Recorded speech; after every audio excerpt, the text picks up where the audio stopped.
Morning students, आज हम class 8 की एक्सरसाइज 6.4 का क्वेश्चन नंबर 5 करेंगे। क्वेश्चन नंबर 5 है, प्रत्येक में कम से कम कितना जोड़ा जाए कि एक पूर्ण वर्ग संख्या प्राप्त हो। इस प्रकार प्राप्त पूर्ण वर्ग संख्याओं का वर्गमूल भी ज्ञात कीजिए। तो सबसे पहला भाग हमारा दिया हुआ है 525। अब 525 का वर्गमूल निकाला। 25 का एक जोड़ा, 5 का एक जोड़ा, तो 2 दूनी 4, 5 में से 4 गया 1, ऊपर से उतार लिया मैंने पूरा जोड़ा 25।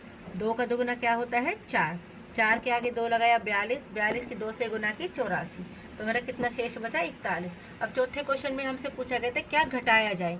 अगर हमसे इस सवाल में भी पूछा जाता क्या घटाया जाए तो हम आंसर में क्या लिखते, 525 में से 41 घटाया जाए तो हमें पूर्ण वर्ग संख्या प्राप्त होगी। लेकिन हमसे पूछा गया क्या जोड़ा जाए। अब जोड़ने के लिए हम कैसे करेंगे सवाल को। अब हमें पता है कि जो 22 का स्क्वायर है वो 525 से क्या है, छोटा है, क्योंकि हमारे यहाँ पर शेषफल बच रहा है। 22 का स्क्वायर करेंगे तो यानी 22 की 22 से गुना करेंगे तो जो आंसर आएगा वो हमारा 525 से छोटा होगा, क्योंकि 525 बड़ा है, तभी हमारा शेषफल 41 बच रहा है। तो जो हमारी अगली पूर्ण वर्ग संख्या होगी वो क्या होगी, ये तो था 22 का स्क्वायर, अगला क्या हो जाएगा मेरा 23 का स्क्वायर। तो 23 की 23 से गुना की, मेरा कितना आया 529। तो यानी 525 के बाद जो मेरी अगली पूर्ण वर्ग संख्या है वो क्या होगी 529। अब ये तो वर्ग संख्या है नहीं, तो हमारे कितने का डिफरेंस आ रहा है, ये है 525 और ये क्या है 529। तो हमें कितने का डिफरेंस है हमारे पास 4 का।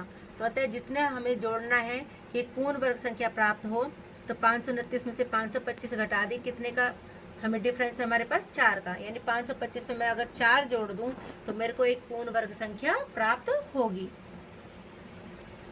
तो प्राप्त पूर्ण वर्ग संख्या का वर्गमूल, हमें क्या संख्या प्राप्त हुई 529, तो इसका वर्गमूल हमारा कितना निकल के आ गया 23, क्योंकि 23 का ही वर्ग हमारा 529 आया था। अगला है मेरा 1750। जोड़े बनाए हमने, 4 चौक 16, 7 में से 6 गया 1, ऊपर से पूरा जोड़ा उतार लिया हमने 50, 150। 4 का दुगुना कितना होता है 8, 8 के आगे 1 लगाया 81, यानी हमारा कितना शेष बचा 69। इसका मतलब क्या हुआ, जो 41 का वर्ग है वो 1750 से क्या होगा हमारा छोटा होगा, क्योंकि हमारा शेषफल क्या बच रहा है 69। इसका मतलब 1750 हमारा 41 के वर्ग से बड़ा है। तो अगली पूर्ण वर्ग संख्या क्या होगी, 41 के बाद अगली पूर्ण वर्ग संख्या हमारी क्या होती है 42, 42 का वर्ग, 42 का वर्ग किया तो मेरा कितना आता है 1764, यानी हमारा 1764 पूर्ण वर्ग संख्या है। और ये कितना था मेरा 1750, तो मेरे को कितनी संख्या और जोड़नी है, अतः जोड़ी जाने वाली संख्या 1764 में से 1750 घटा दिया, कितना है हमारा 14, यानी 1750 में अगर मैं 14 जोड़ दूं तो मुझे कितना प्राप्त हो जाएगा 1764, और वो हमारी क्या होगी एक पूर्ण वर्ग संख्या। तो प्राप्त पूर्ण वर्ग संख्या का वर्गमूल 1764 हमें पूर्ण वर्ग संख्या प्राप्त हुई, क्योंकि 1750 तो है नहीं, इसमें तो हमारा शेषफल बच रहा था।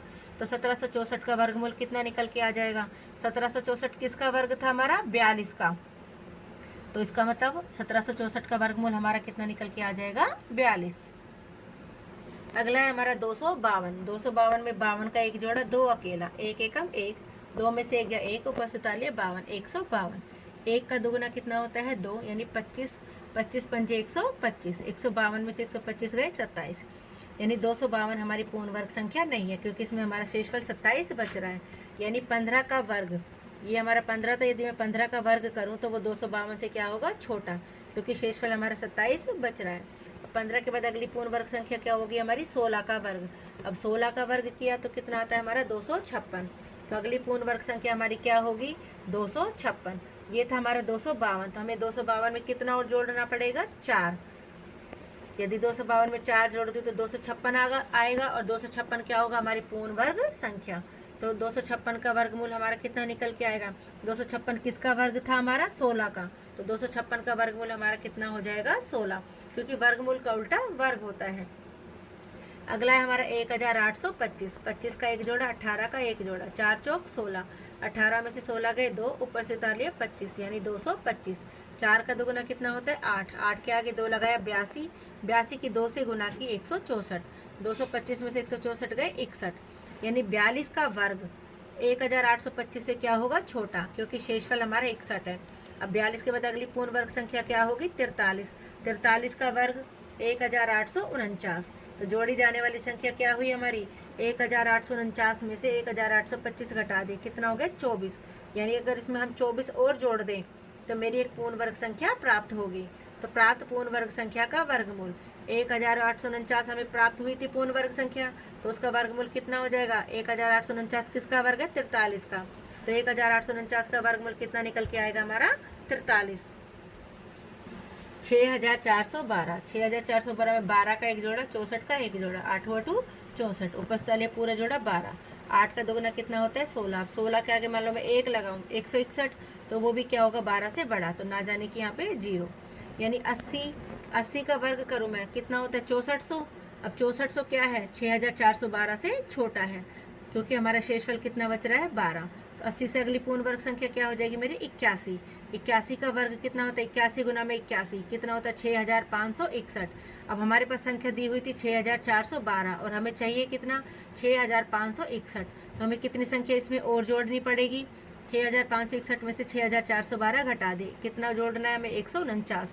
यदि मैं 6412 में 149 जोड़ दूं तो मुझे एक पूर्ण वर्ग संख्या प्राप्त हो जाएगी। तो जो हमें प्राप्त पूर्ण वर्ग संख्या थी वो कितनी थी? 6561, और इसका वर्गमूल कितना हो जाएगा? 81। तो 6561 का वर्गमूल कितना हो जाएगा? 81। तो जब भी हमसे ऐसा सवाल दिया जाए कि क्या जोड़ा जाए, तो हम ये देखेंगे कि जो हमारा आंसर आया है उसका जो वर्ग है वो दी हुई संख्या से क्या होगा? छोटा। तो हम क्या करेंगे? उससे अगली संख्या ले लेंगे, अगली संख्या लेके हम उसका क्या निकालेंगे? वर्ग निकाल लेंगे। वर्ग निकालने के बाद जो जो संख्या आई उसमें और जो हमें संख्या दी हुई थी उसमें जो डिफरेंस है वो हम क्या करेंगे? जोड़ेंगे। Thank you.